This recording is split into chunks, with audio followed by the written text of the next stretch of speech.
पिंड में ब्रह्मांड है, यह हमारे उपनिषदों और वेदों का संदेश ही नहीं, अपने शरीर में 37 ट्रिलियन सेल्स और एक एक सेल में 23,000 जीन्स, 46 क्रोमोसोम्स का पूरा एक जोड़ा है।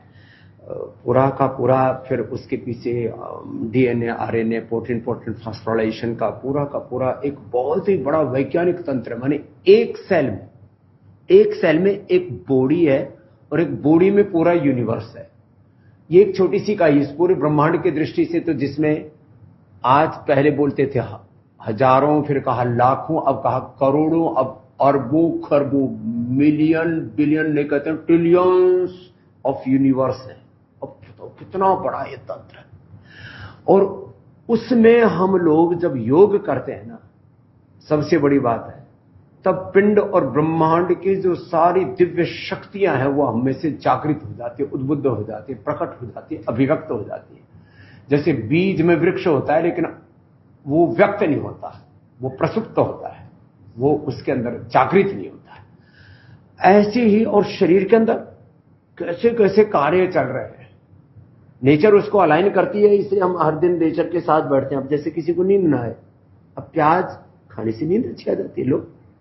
अब इसके ऊपर भी रिसर्च करो डॉक्टर अनुराग, कि प्याज खाने से, इसकी सलाद खाने से, इसकी सब्जी खाने से, पायलट है ना, यदि प्याज खा के आया हो या शराब पी के आया हो तो फ्लाइट नहीं उड़ा सकता, सो जाएगा। ये प्रोटोकॉल में है। ये प्याज यदि खा के आया, पायलट के मुंह से प्याज की गंध आ रही है, दारू की गंध आ रही है, तो जहाज नहीं उड़ा सकता, सो सकता है उसे। तो इसका संबंध, ये कुछ मिलिट्री इनको सीक्रेट करने के लिए ऐसा करो। इसके ना अनिद्रा के लिए बहुत दवाइयां बनी है। अब आप अगली दवाई जो अपने अनिद्रा के लिए बना रहे थे ना, स्लीपो, उसमें इसका प्याज का भी प्रयोग करो। इसका बहुत ही सूक्ष्म एक्सट्रैक्ट लो, जो इसके जो एक्टिव कंपोनेंट है ना, क्योंकि मेलाटोनिन जो सिंथेटिक लेते हैं उससे तो नींद अच्छी आ जाती है लोगों को, लेकिन वो फिर उसकी आदत पड़ती है और वो हमारे, क्योंकि फिर यदि बाहर से मेलाटोनिन लेने लगे तो अंदर वाला मेलाटोनिन गड़बड़ हो जाता है। बाहर से चाहे मेलाटोनिन लो, बाहर से चाहे इंसुलिन लो, बाहर से चाहे थायरोक्सिन आदि लो, बाहर से कोई भी चीज लेंगे तो अंदर शरीर में गफलत पैदा हो जाती है। मैं बनाऊं न बनाऊं, कब बनाऊं, कितना बनाऊं, पूरा जो अंदर का डिसिप्लिन है, सेल्फ डिसिप्लिन, भीतर का अथ योगानुशासनम, अनुशासनम शरीर से इंद्रियाणाम मनसा आत्मनः अनुशासनम, तत्र बाधा आगच्छति। आत्मानुशासन में बाधा आ जाती। सही बात है। तो अब जैसे इससे मेलाटोनिन का भी कोई संबंध है, काम करते समझ, ये बहुत बड़ी बात है। ये बहुत अच्छी बात है। इस पर समझी काम करते हैं और चेक करते हैं कि इसके अंदर कौन से ऐसे घटक हैं जो नींद को प्रबल करते हैं, इंड्यूस, और बिना किसी साइड इफेक्ट। ये खास बात ही है। ये तो खाना है, समझिए, तो फूड है, तो इसमें साइड इफेक्ट है ही। तो अब देखो, ये तो कितना रहस्य है। आप श्वास भरते हैं, आप उसको लीटर में कैसे मापते हो? लंबा श्वास लेते हैं तो समझिए स्पाइरोमेट्री करते हैं, एक मशीन है जिसमें हम फूंक मारते हैं। एक बार के उसको कितना बोला जाता है? समझिए एक बार में उसको हम बोलते हैं इनहेल्ड वॉल्यूम, एक्सहेल्ड वॉल्यूम। तो जैसे समझिए जोर से कर रहे हैं उसको हम फोर्स इनहेल वॉल्यूम कहते हैं और उसको फोर्स एक्सहेल वॉल्यूम कहते हैं। समझिए ये नंबर 5 लीटर से लेके 10 लीटर तक जा सकता है। 5 से 10 लीटर? 10 लीटर समझिए बिल्कुल मैं ले रहा हूं ना। हाँ, 5 से 10 लीटर। हाँ समझिए, जो टॉप एंड वाले हैं और जो जिनके लंग्स के फंक्शन खराब है, समझिए एक श्वास में, हाँ समझिए, उनके नंबर कम होते जाते हैं। तो ये भी एक लंग्स की कैपेसिटी को नापने का तरीका है। और ये 2400 किलोमीटर लंबा लंग है। हाँ, उसके साथ जुड़ा हुआ 1 लाख किलोमीटर। यहां से जो सांस लेते हैं वो हार्ट में जाता है, हार्ट से पूरे सर्कुलेटरी सिस्टम में जाता है, माने आर्टरीज, कैपिलरीज, वेन्स, उन सबसे पूरा सर्कुलेटरी सिस्टम 1 लाख किलोमीटर लंबा। फिर एक एक वो हमारे ब्लड सेल तक जाता है, एक एक हमारे बॉडी के सेल तक जाता है। एक एक सेल का 6.5 फीट का उसका डीएनए, टोटल डीएनए की लेंथ है 74 अरब किलोमीटर। वहां तक ऑक्सीजन जाता है, एक एक सेल के भीतर तक जाता है। वो जो 23,000 जो उसके जीन्स हैं, वो सब समझिए उसी को ही ऑक्सीजन से ही जिंदा है। ऑक्सीजन से खाली हमारा ये शरीर ही जिंदा नहीं, एक एक सेल जिंदा है। ऑक्सीजन एक ईंधन की तरह काम करता है, ग्लूकोज को तोड़ने का काम करता है, और वो फिर माइटोकॉन्ड्रिया के अंदर चले जाता है, समझिए उससे ऊर्जा बनती है। हाँ, और उसको भी नियंत्रित करता है, फिर उसका न्यूक्लियस, उसका भी एक दिमाग है। इधर एक ये हमारा हेड ब्रेन है। इस शरीर के अंदर 37 ट्रिलियन ब्रेन है। छोटे छोटे ब्रेन है स्वामी जी, 37 ट्रिलियन ब्रेन है। एक दिमागी प्रधान और गौण, जैसे एक किसी उसमें राजनीतिक पार्टी में, किसी डेमोक्रेसी में एक हेड होता है ना, स्टेट हेड ऑफ कंट्री, तो ऐसे ये हमारा हेड ब्रेन। फिर इसके 37 ट्रिलियन ब्रेन है एक एक सेल के अंदर। उसके चारों तरफ रिसेप्टर्स हैं, उसके भी कुछ बीएसएफ है वहां पर भी, बॉर्डर सिक्योरिटी फोर्स है, उसके बाहर भी जो रिसेप्टर्स है वहां भी, फिर भीतर भी है, भीतर आर्मी रहती है सेल के अंदर, उसको फिर वो अंदर से सफाई कर्मचारी भी है अंदर समझिए। और वही ऑटोफेजी है, ऑटोफेजी माइटोफेजी। हाँ, वो सब वही समझिए। जो भी चीज काम की है शरीर और अब उसको ऑटोफेजी माइटोफेजी को अच्छा करना हो तो गोधन अर्क पी लो, गोधन अर्क की शिला, और इसमें थोड़ा सा वो शिला तुलसी डाल दो, थोड़ा केसर डाल दो और हनी ऊपर से डाल दो। क्या गजब रेसिपी बनती है साहब, इतना बढ़िया टेस्ट बनता है साहब। मैं तो रोज पीता हूं ना, मुझे इसका एडिक्शन हो गया। किसी को दारू का एडिक्शन, ये अच्छा एडिक्शन, किसी को दारू का एडिक्शन, किसी को बीड़ी सिगरेट शराब का, हमको गोधन अर्क का एडिक्शन हो गया। और इससे हमारा देखो शरीर कितना अच्छा, देखो हम बिल्कुल ग्लो कर रहे हैं और एडिक्शन का फायदा होता हुआ दिखाई दे रहा है कि स्वामी जी जितने भी सेल्स हैं वो हेल्दी हैं, हैप्पी हैं, और जो भी शरीर में एक्स्ट्रा है स्वामी जी वो सब सारा कचरा धो दिया साहब। आंतरिक सफाई हो रही है, अंदर की सफाई, तन की सफाई, मन की सफाई, इंद्रियों की, चित्त चेतना आत्मा की। सिर्फ हमारे पंचगव्य पान किया करते थे और उससे शुद्ध होकर के फिर पूजा पाठ किया करते थे। तो आयुर्वेद भी गजब है साहब। अब शरीर अंदर से ठीक काम करता रहे। लीवर कितना किलो का है स्वामी जी? लगभग 1 किलो 800 ग्राम का लीवर है, सबसे बड़ा सॉलिड ऑर्गन है हमारा। 1 किलो 800 ग्राम का लीवर, और स्वामी जी 500 से ज्यादा काम करता है लीवर। लीवर सबसे ज्यादा काम, 500 प्रकार के काम, अलग अलग काम करता है। मैं तो सोचता हूं मैं ही सैकड़ों प्रकार के, हजारों प्रकार के काम करता हूं, हमारा लीवर ही 500 प्रकार के काम कर रहा है। और किडनी कितने प्रकार के काम? किडनी के स्वामी 4 बड़े काम हैं। खून के फिल्ट्रेशन के साथ साथ हार्मोन का बनाना, शरीर के अंदर जितने भी हमारे, अरे हार्मोन से तो कितने प्रकार के हैं? 2-3 हार्मोन किडनी में बनते हैं। वैसे तो एरिथ्रोप्रोटीन है जो ब्लड बनाने में सही काम करता है। अब कपालभाति करने से हीमोग्लोबिन बढ़ता है, लो अनुलोम विलोम करने से हीमोग्लोबिन बढ़ता है। कपालभाति से एरिथ्रोप्रोटीन, अनुलोम विलोम से पूरा ऑक्सीजन मिलेगा, तो अंदर जो ये हड्डियों के जो बड़े ज्वाइंट है ना वहां पर एक्टिवेट होंगे। बोन मेरो के अंदर से जो है पूरा ब्लड का और उसका फ्लो अच्छा आएगा, और यहां पर फिर हीमोग्लोबिन बनता है। लो तो 4 बड़े काम, एक तो ब्लड बनाना, उसमें भी सहायता करना, पूरे शरीर का फिल्ट्रेशन करना, केमिस्ट्री को मेंटेन करना। स्वामी जी पूरे शरीर के हमारे मास्टर केमिस्ट किडनी है, कि हमारे शरीर में, हमारे रक्त में कितने मिनरल रहेंगे, कितने एलिमेंट रहेंगे, कितने प्रोटीन रहेंगे, उसकी तो हजारों काम हो गए, हजारों काम। समझ ऑफ कोर्स एक काम के अंदर एक छोटी छोटी शाखाएं, भेद प्रभेद उपभेद। वो ये समझिए। और विटामिन डी का भी मैचुरेशन किडनी करती है। हम जो खा रहे हैं उसको शरीर को यूजेबल बनाने का काम समझिए किडनी करती है। तो किडनी एक छोटा सा लगता है देखने में कि 100 ग्राम के, 100 ग्राम की किडनी लो, 100-110 ग्राम की किडनी। समझिए पुरुषों की थोड़ी भारी है, महिलाओं की 100 ग्राम की। हाँ समझिए थोड़ी सी छोटी होती है, और थोड़े ऊपर नीचे भी होते हैं। लिवर की वजह से एक किडनी नीचे शिफ्ट हो जाती है। तो समझिए ये जो है, ये किडनी एक बड़ा इंटरेस्टिंग ऑर्गन है। साइंस की लैंग्वेज में इसको कहें तो समझिए ये एक स्पेयर ऑर्गन है। एक सिंगल किडनी भी काम कर सकती है। भगवान ने हमको 2 देके भेजा हुआ है। स्टेपनी के तौर पे समझिए दूसरी किडनी है। अगर भगवान ना करे कभी किसी को किडनी खराब हो जाए तो दूसरी किडनी समझिए बड़ी ऑटोमेटिक ऑन हो जाता है। डबल इंजन की, डबल इंजन का हवाई जहाज है, डबल इंजन का पूरा वो जहाज है, वो यही है, डबल इंजन का हेलीकॉप्टर समझिए बिल्कुल सही। एक फेल हो गया, दूसरी चालू हो जाती है, और वो बड़ी हो जाती है। वहां पायलट को गड़बड़ कर सकता है, यहाँ गड़बड़ नहीं, यहाँ नहीं गड़बड़ होती समझिए। और ये बिल्कुल पूरे शरीर का लोड एक सिंगल किडनी ले सकती है। लो भगवान ने 2-2 किडनी दे रखी है, 2-2 फेफड़े 1 मिनट में 5 लीटर, हार्ट 1 मिनट में 5 लीटर ब्लड को ये पंप कर देता है। लो और पूरे दिन भर में करीब 7200 लीटर ब्लड को पंप करता है। समझिए पानी की टंकी जो घर में रखी हुई है ऊपर 500 लीटर की, तो ऐसी कितनी टंकियां एक दिन में हमारा 7200 लीटर। कितना हार्ट की तरफ मेहनत करता है, कितना अंदर पुरुषार्थ चल रहा है। और आज में प्रमादी बन के पड़ा हुआ, कछु नहीं करना कछु नहीं करना। तो हार्ट कितना जबरदस्त फंक्शन कर रहा है बेचारा, बिना थके और आराम भी कितनी देर में कर लेता है, माइक्रो सेकंड में आराम करता है। 1 सेकंड के 100वें हिस्से में, 1 सेकंड के 50वें हिस्से में जो 2 हार्ट बीट के बीच का समय है स्वामी जी, उस दौरान हार्ट माइक्रो सेकंड में विश्राम कर लेता है। श्रम और विश्राम का क्रम निरंतर माइक्रो सेकंड, 1 सेकंड के करीब 50वें 100वें हिस्से में स्वामी जी जो हार्ट बीट के बीच का साउंड है स्वामी जी, उस टाइम ही हार्ट आराम कर रहा होता है। तो समझ जब गहरा ध्यान लगाते हैं तो वो जो स्पेस है वो बढ़ जाता है, तो बेसिकली हम हार्ट को आराम करने का ज्यादा समय देते हैं। गाढ़ निद्रा में सुसुप्ति में भी थोड़ा बढ़ जाता है। हाँ समझिए, तब वो जितना लंबा गैप बढ़ता है समझिए उतना हार्ट आराम कर लेता है, लंबे समय तक वो काम कर पाता है। अपने हार्ट को, अपने ब्रेन को भी, ब्रेन की न्यूरॉन्स भी तो 1 सेकंड के 10वें लाखवें हिस्से में वो सिग्नल 37 ट्रिलियन सेल्स तक पास ऑन कर देता है। इसलिए दिमाग अच्छा रखना है तो विदाउट खाओ, मेमोरी ग्रिड खाओ, सुबह सुबह गाय का घी पियो, तिल का तेल पियो, नारियल का तेल पियो, बादाम रोगन लो, अखरोट का तेल समझिए। अखरोट तो समझिए देखने में वो ब्रेन की तरह है, वो 2 काम करता है, इधर ब्रेन को भी, ये करीब 1.5 किलो का है। हाँ समझिए 1 किलो 450 ग्राम, और उसको भी अच्छा रखता है, और जो है वो उसकी आकृति इससे भी मिलती है, तो इनका लुब्रिकेशन अच्छा रखता है, आपस में कार्टिलेज नहीं किसी।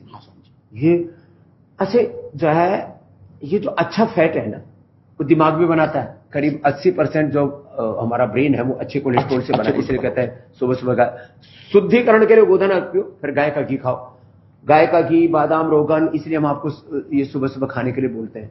और सुबह सुबह च्यवनप्राश खा लो, जिंदगी भर जो है जवान रहोगे। सुबह सुबह कोलेजन प्राश खा लो, जिंदगी में फिर कभी झुर्रियां नहीं पड़ेंगी। सुबह सुबह ये बादाम पाक खा लो, नाश्ते की जरूरत ही नहीं पड़ेगी। बच्चों को बाल प्राश खिला दो, कोलेजन प्राश ये चमड़ी को बूढ़ा नहीं होने देगा।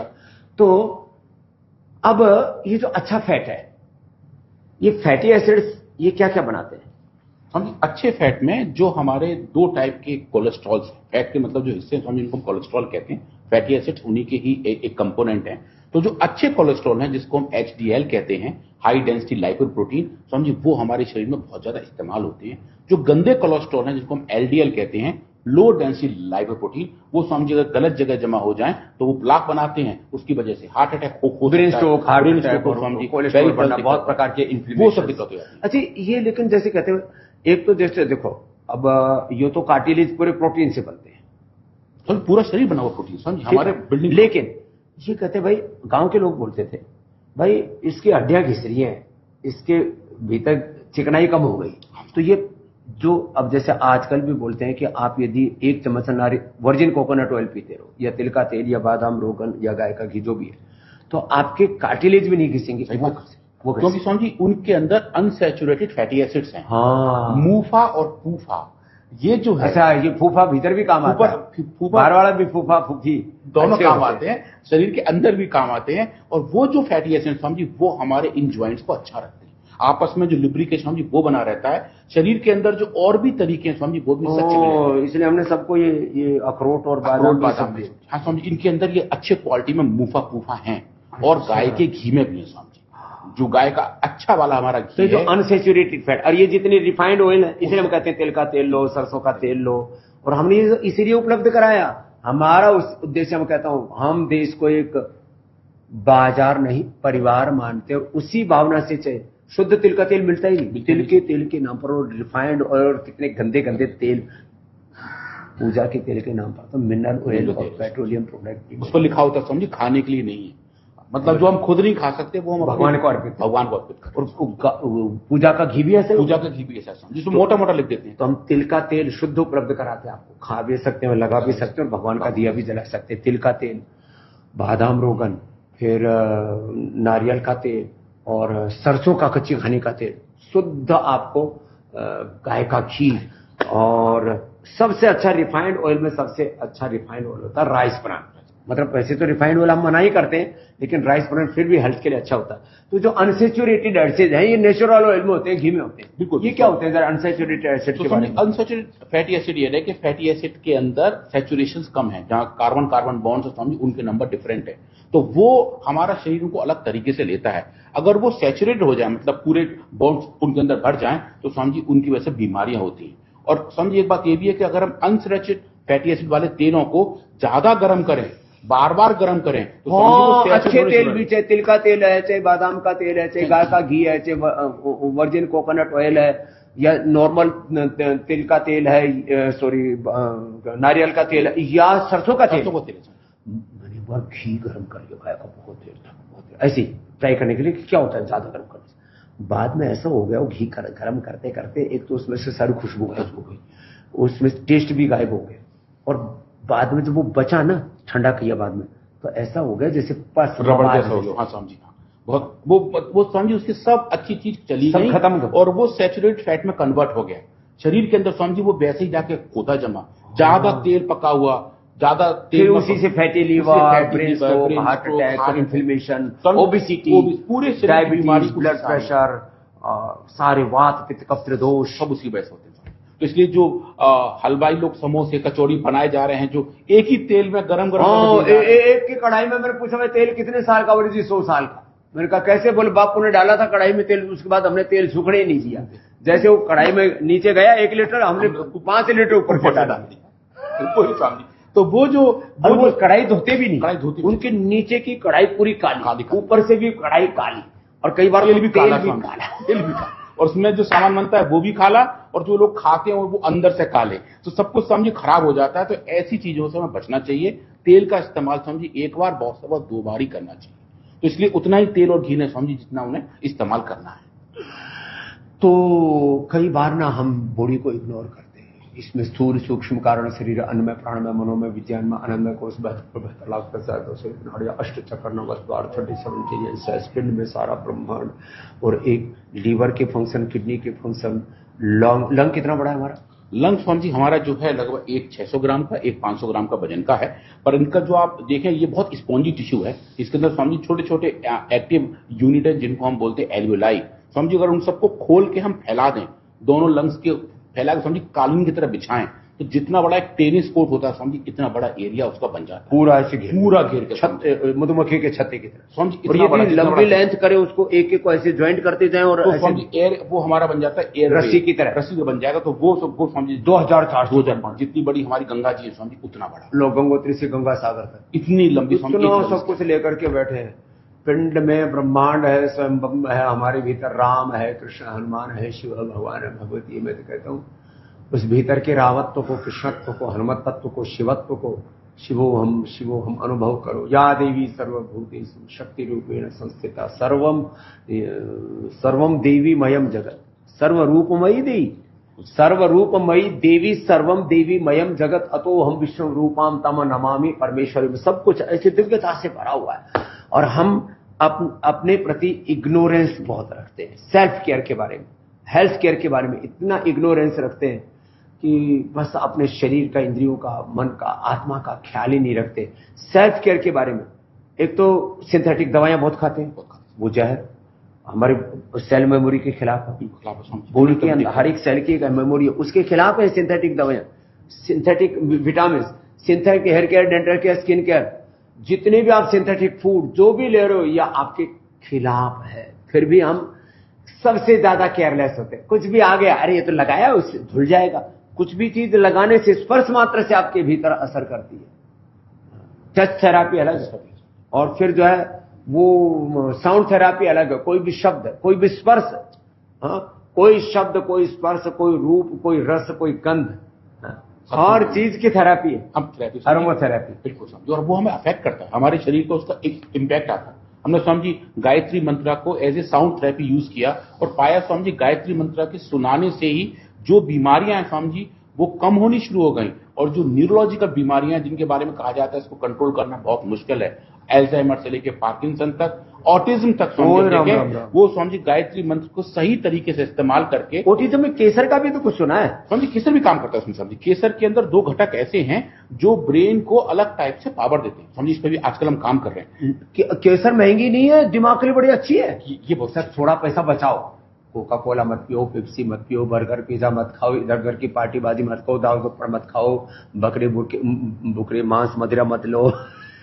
लोग कितने, मतलब लोग कहते हैं मांसाहार में ताकत नहीं है। अरे मांसाहार ताकत तो है, हाथी में ताकत तो है, घोड़े में है, हॉर्स पावर, हाथी जैसा बल, ऐसा बोला जाता है। अरे भाई घास फूस खाते हैं, हम क्या खाने पीने लग गए, अपनी चीजों को इग्नोर करें। केसर में ये महंगी थोड़ी है, केसर, शिलाजीत, सोना चांदी की भस्म, लेकिन बड़ी उनकी गुण। तो समझिए खाने को थोड़े थोड़े है ना, जो और लोग महंगी चीज बता रहे हैं वो समझिए खाते बहुत ज्यादा है, तो समझिए इसका पर कंजम्पशन कॉस्ट उतना ज्यादा नहीं आता। समझिए बहुत हुआ तो एक दिन में हमने खाया तो उसका 100 मिलीग्राम, तो 100 मिलीग्राम को समझिए कॉस्ट कितना आएगा? 100 मिलीग्राम एक महीने में कितना हुआ? एक महीने में हुआ समझिए लगभग 3 ग्राम, और समझिए ये जो डिब्बी है ये लगभग 1 ग्राम की है। 50 मिलीग्राम से भी काम चल 50 से काम चल जाएगा। 100 तो समझिए मतलब हमने बहुत हाईएस्ट डोज हाई जो बताया, 50 तक करेंगे तो समझिए और कम हो जाएगा। तो ये डिब्बी लगभग 1 महीना 20-22 दिन चल जाएगी समझिए। हाँ। कितने रुपए की? 350 रुपए की, 10 रुपए रोज। समझिए ज्यादा तो महंगा है नहीं, इससे ज्यादा लोग पता नहीं क्या क्या खा के पी और थूक देते हैं, तो पीक मारते रहते हैं समझिए। तो उसके मुकाबले ये हेल्दी चीज है, नेचुरल है, और समझिए इसके अंदर ऐसे घटक हैं जो हमारे बॉडी को हेल्दी हैप्पी रखते हैं, ब्रेन को अच्छा। तो केसर खाइए। हाँ, ये तो आप जो है आप ही ले जाइए, आपको गिफ्ट देता हूँ। हमारी जो बहन जी है चारू को दे देना, ठीक है सर। और ये च्यवनप्राश, ये भी बड़ा अच्छा, ये इसमें 5000 मेडिसिनल कंपाउंड है अकेले में इसमें। और ये समझिए बहुत जब सर 5000 मेडिसिनल कंपाउंड हैं और नेचुरली अकरिंग मिनरल्स में समझिए, जिनके ये पूरे शरीर के पोषण के लिए। कुछ लोगों में गलतफहमी, सर्दियों में केवल च्यवनप्राश खाना चाहिए। 12 महीने खा सकते हैं वात के रोगी और कफ के रोगी। जिनको पित्त है वो फिर च्यवनप्राश, पर वो अमृतप्राश ले लेना, अमृत रसायन ले लेना। और चमड़ी के लिए कोलेजन प्राश, अच्छी अच्छी चीजें खाइए पिए। नेचर ने इतनी अच्छी चीजें बना, आप बताओ ना, नेचर सबसे बड़ा केमिस्ट है, सबसे बड़ा केमिस्ट है। और भीतर का केमिस्ट हमारी किडनी, वो सब तय करता है कि कितने केमिकल कंपाउंड अंदर रहेंगे, कितने बाहर निकालेंगे। वो उनको जो एक जड़ी बूटी में, एक वनस्पति में, एक साग सब्जी में, एक जो सलाद में, एक फूड में, एक ड्राई फ्रूट में कितने मेडिसिनल कंपाउंड, फूड कंपाउंड रहेंगे, ये नेचर तय करता है। समझिए कितने बनाने और कब बनाने हैं वो भी समझिए नेचर तय करता है। किस ऋतु में बनाने, समझिए, और किस मात्रा में बनाने हैं, तो किस कालखंड में, किस कालखंड। इसलिए जड़ी बूटियों को अलग अलग कालखंड में निकाला जाता है। बिल्कुल समझिए, और हमने इस पर काम करके देखा कि कौन सी जड़ी बूटी में यदि बेटाइम असमय उनको निकाल लिया जाए तो वो इमेच्योर रहेंगे, उनके अंदर वो मेडिसिनल कंपाउंड बहुत कम हो जाते हैं। तो हम नेचर भी प्लान करके तैयारी करते हैं। तो इसलिए हमने नेचर से लिवर के लिए लिवोग्रिड, किडनी के लिए लिनोग्रिड, थायराइड के लिए थायरोग्रिड, प्रोस्टेट के लिए प्रोस्टोग्रिड, शुगर के लिए मधुनाशिनी मधुग्रिड, बीपी के लिए मुक्तावती बीपी ग्रिड, हार्ट के लिए कार्डियोग्रिड हृदयामृत, मस्तिष्क के लिए ये जो है ना इधर के मेधावती मेमोरी ग्रिड, ये सब नेचर से बनाए। फिर पूरी शरीर की इम्यूनिटी के लिए इम्यूनोग्रिड, इम्यूनोग्रिड गोल्ड, और फिर नर्वस सिस्टम के लिए न्यूरोग्रिड गोल्ड, हड्डियों के लिए पेडानिल गोल्ड ऑर्थोग्रिड, रेस्पिरेटरी के लिए स्वासारी ब्रोनकोम, और शरीर गल सड़ जाए तो गोधन अर्क के साथ फिर कायाकल्पटी, नीम घनवटी, डार्माग्रिड, सोरोग्रिड, या मिलिनोग्रिड। मोटापा हो जाए तो मेदोहर वेट को, इसका अनुपान, अब इसके ऊपर भी बहुत रिसर्च कर रहे हैं। हमने आगे की जो रिसर्च तय की है कि जो मेदोहर वेट को खाने का फायदा तो है, लेकिन यदि आप गोधन अर्क के साथ लेंगे तो उसका फायदा 5 गुना बढ़ जाता है, 10 गुना बढ़ जाता है। कितना बढ़ जाता है आपको थोड़ी दिन में उसको क्वांटिफाई करके भी बता देंगे। यदि आप जो है हृदयामृत को अर्जुनारिष्ट से ले रहे थे, उसकी बजाय आप उसको गोधन अर्क के साथ ले लो, कितना उसका बेनिफिट बढ़ जाएगा। सिस्टोग्रिड डायमंड आप गांठ के लिए ले रहे थे, गांठ कहीं पर भी हो, यहाँ हाथों में कौन सी क्या गांठ बोलते हैं, गैंग्लियन कहाँ हो जाती है, फिर किसी के यहाँ बढ़ जाती है, किसी के इधर, यहाँ पर भी इधर उधर, कहीं पर हड्डी बढ़ जाए, कहीं पर मांस बढ़ जाए, लाइपोमा हो जाता है, लाइपोमा हो जाए, बेनाइन मैलिग्नेंट ट्यूमर हो, पूरे शरीर में गांठ हो, गोधन अर्क, और उसके साथ सिस्टोग्रिड, और कैंसरस होने की संभावना है, जेनेटिक कैंसर है, उसका लाभ कई गुना बढ़ जाएगा। माने सिस्टोग्रिड डायमंड का लाभ गोधन अर्क के साथ कई गुना बढ़ जाता है। मैं आपको अनुभूति की बात बता रहा हूं। सामान्य रूप से आपने नीम घनवटी, कायाकल्पटी, डार्माग्रिड, सोरोग्रिड, मिलिनोग्रिड, गोधन अर्क के साथ ली, उसको मल्टीपल बेनिफिट। सामान्य रूप से लिवोग्रिड ली और गोधन अर्क के साथ ली। हमारे एनपी सिंह साहब जो भारतीय शिक्षा बोर्ड के चेयरमैन है, उनके जो है वो परिवार में भाई का लड़का, उसको हेपेटाइटिस हो गई, उसने गोधन अर्क के साथ ली 1 महीने में। क्या बात, 1 महीने में हेपेटाइटिस जैसी बीमारी ठीक हो गई। हेपेटाइटिस, क्या बात, फैटी लिवर सिरोसिस। तो गोधन अर्क के साथ लिवोग्रिड लेने का अलग लाभ है। गोधन अर्क देखो, are effect, CRP, ANA, even SLB27, अब पेडानिल गोल्ड ली, खाली पेट गोधन अर्क के साथ ले ली, पहले ही दिन से RA-फैक्ट्री, CRP, ANA, एवियन सबका शीर्षासन करा दिया, सब एकदम नॉर्मल रेंज में। कितना बढ़िया। यूरिक एसिड को धो करके निकाल दिया। खाली पेट पिनाइल गोल्ड ले लो, खाने के बाद ऑर्थोग्रेड ले लो, चंद्रप्रभा, गोक्षर आदि, योगराज, महायोगराज, गोगल ले लो, अंदर से सारी हड्डियां रिपेयर हो जाएंगी, कार्टिलेज रिपेयर हो जाएंगे, अंदर से हड्डियां बुरबुरी हो गई हैं तो उसके अंदर देते हैं लाक्षादि गूगल। क्या गजब चीज है। नेचर ने इतनी बढ़िया चीजें बना रखी है। अंदर से अपनी सफाई करो, दो ही काम है, शुद्धिकरण, सशक्तिकरण। तो अब हम बोलते जाएंगे, आप सुनते जाएंगे, बहुत लंबा विषय है, लेकिन मैं सबसे आह्वान करता हूं कि एक तो 3 चीजें करो। एक तो आप उपवास करना शुरू कर दो, इंटरमीडिएट उपवास रोज करो, शाम को 7-8 बजे से लेकर के अगले दिन 8-10 बजे तक कुछ मत खाओ। 12 से 14 घंटा का इंटरमीडिएट उपवास कीजिए। अंदर से आपकी अंदर से सेल्फ हाइजीन मेंटेन, बिल्कुल ऑटोफेजिंग शुरू हो जाएगी। कोशिका के लेवल पर, कोशिका के लेवल पर, इंट्रासेल्यूलर लेवल पर। और फिर आप ऊपर से ये ले लो। वैसे किसी दिन निर्जला उपवास कर लो, जल उपवास, फल उपवास, रस उपवास हो लगे, फिर ये गोधन अर्घ मिलो, इससे सफाई कर लो। अंदर जाता ही कूड़ा कचरा जमा हो गया तो संक प्रक्षालन, कोलन थेरेपी अब बस से कर लो। फिर ऊपर से स्नेहन के साथ स्वेदन करवा लो, पंचकर्मा षटकर्मा इसी के लिए करवाते हैं। पूरी सफाई कर लो, शुद्धिकरण। और फिर सशक्तिकरण के लिए च्यवनप्राश से लेकर के, घृतपान से लेकर के, फिर अलग अलग औषधियां। शुद्धिकरण और सशक्तिकरण में सारी बीमारियों का समाधान है। मैं कहता हूं गंदगी ही बीमारी है और सफाई ही दवाई। सफाई दवाई क्या क्या अच्छा अनुप्रास है शब्दों का। सफाई ही दवाई है और भीतर का कचरा ही खतरा है। भीतर जो भी इंफ्लेमेशन इस जमीन को जो फॉल्टी चीज, बिल्कुल सही बात। और ये मतलब अगर हम सफाई रखेंगे तो हम हेल्दी रहेंगे और अंदर जो है समझिए कोई बीमारी पैदा ही नहीं होगी। हम 100 साल तक बहुत अच्छी जिंदगी जी सकते हैं। अब तो हमारा नेक्स्ट रिसर्च गोधन अर्घ के ऊपर बहुत ज्यादा और एजिंग के ऊपर।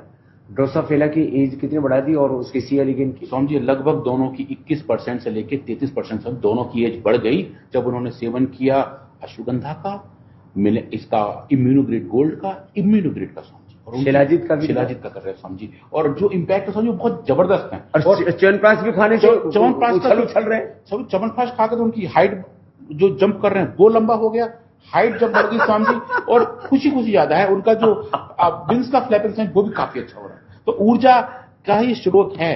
और जो आप कहते हैं स्वामी जी सशक्तिकरण का बहुत अच्छा एग्जाम्पल भी है, जब फ्लाई जैसे छोटे छोटे वर्म्स भी खा सकते हैं इंसान के। और वो देखो जब 25% हमने जीवों की आयु बढ़ाई थी तो मनुष्य की क्यों नहीं बढ़ेगी? हम भी तो बड़े जीव हैं। माने man is the ultimate creation of almighty. हम सृष्टि के सबसे उत्कृष्ट जीव है, उत्कृष्ट कृति भी है स्वामी जी, मतलब पूरे प्रकृति परमेश्वर की सबसे उत्कृष्ट रचना है। हाँ। तो जब छोटे छोटे जीवों की आयु बढ़ गई, मनुष्य की आयु तो और ज्यादा अच्छी बढ़ सकती है। हम तो और ज्यादा व्यवस्थित जीवन जी सकते हैं। उनको तो बेचारों को कुछ पता ही नहीं, तो भोगी योनि है। जब भोगी योनियों की हमने आयु बढ़ा दी, भोगी जीवों की, सूक्ष्म जीवों की, तो मनुष्य तो श्रेष्ठतम जीव है, उसकी आयु क्यों ना बढ़ेगी? तो ऐसे ही आप योग से जुड़िए, आयुर्वेद से जुड़िए, औरों को जुड़िए। और योग आयुर्वेद के नाम पर जो भ्रांतियां हैं कि आयुर्वेद की दवाइयां रिसर्च एंड एविडेंस बेस्ड नहीं, हमने रिसर्च एंड एविडेंस करके दिखा दिया कि सब रोगों को रिवर्स किया जा सकता है। कैंसर जैसे रोगों को भी, हार्ट ब्लॉकेज को भी, बीपी, शुगर, थायराइड, कोलेस्ट्रॉल की सब डिजीज को रिवर्स कर सकते हैं। आयुर्वेद के बारे में भ्रांति फैले, तुरंत लाभ नहीं होता। योग का आयुर्वेद का तुरंत लाभ होता है। आयुर्वेद के बारे में भ्रांति फैले, उसे लिवर किडनी खराब हो जाता है, हम फेल हुए, बल्कि सिंथेटिक दवाओं से फेल हुए लिवर किडनी, वो आयुर्वेद से अच्छे कर दिए।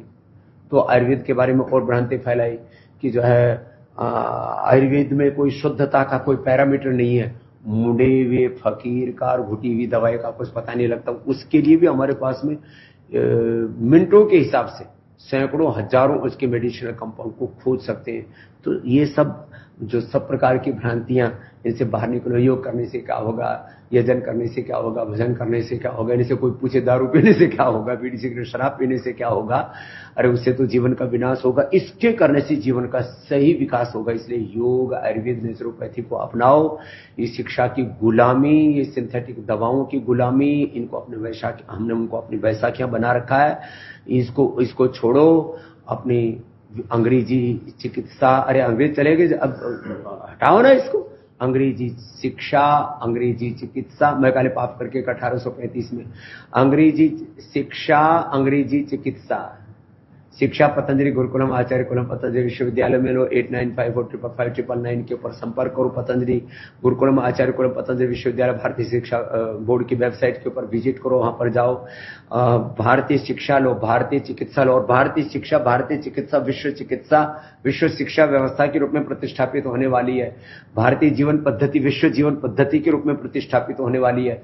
तो आप जो है, और वहां चिकित्सा का लाभ लेने के लिए हमने एक टोल फ्री नंबर शुरू कर दिया 1800296111 1800-296-1111। क्या बात है। आप सुबह 6 बजे से लेकर के रात को 10 बजे तक आप खुद अपने परिजनों को कब तक लुटते पिटते रहोगे। लोगों को 10, 20, 30, 40 साल हो गए दवा लेते लेते, ज्यों दवा की मर्ज बढ़ता गया, कर्ज बढ़ता गया फिर भी लोग खाए जा रहे हैं। तो ये सब पागलपन छोड़ो। इसलिए आज डॉक्टर अनुराग वार्ष्णेय जी जो हमारे पतंजलि फाउंडेशन के चीफ साइंटिस्ट, हमने बैठ करके आपसे थोड़ी देर संवाद किया कि पिंड और ब्रह्मांड के रहस्यों को जानो। पिंड में जो ब्रह्मांड सन्निहित है और ब्रह्म की कृपा जो सन्निहित है उसको जानो। अपने आपको योग से, आयुर्वेद से, नेचर से, प्रकृति से, संस्कृति से जुड़ो और अपनी शक्तियों को जगाओ। आपके भीतर ही समाधान है। You have the whole medications in yourself, in your soul. मनुष्य के भीतर जो केमिकल्स और हार्मोन है, बाहर से ले लोगे तो युद्ध मच जाएगा, क्योंकि अंदर संग्राम मच जाएगा, और अंदर की सिस्टम डाउन होना शुरू हो जाता है। तो सब जो बाहर से मेडिसिन ले रहे हो सब आपके भीतर है, उसको आपको जगाना चाहिए, जगाना आना चाहिए। तो योग से, आयुर्वेद से, नेचुरोपैथी से हम यही जगा रहे हैं और सारे देश को बता रहे हैं, आओ back to basic, back to nature, back to yoga, back to Ayurveda, back to our Sanatan Dharma. हम योग विमुख हो गए, सनातन विमुख हो गए, अपने धर्म से, अपनी संस्कृति से, प्रकृति से विमुख हो गए तो विकृति आ गई। तो बस सबसे यही आह्वान, खुद योग, आयुर्वेद से, नेचुरोपैथी से जुड़ो, सनातन धर्म से जुड़ो, औरों को जोड़ो, स्वयं स्वस्थ बनो, सबको स्वस्थ बनाओ। यही तो है सनातन धर्म का संदेश। सर्वे भवन्तु सुखिनः, सर्वे सन्तु निरामयाः, सर्वे भद्राणि पश्यन्तु, मा कश्चित् दुःखभाग् भवेत्।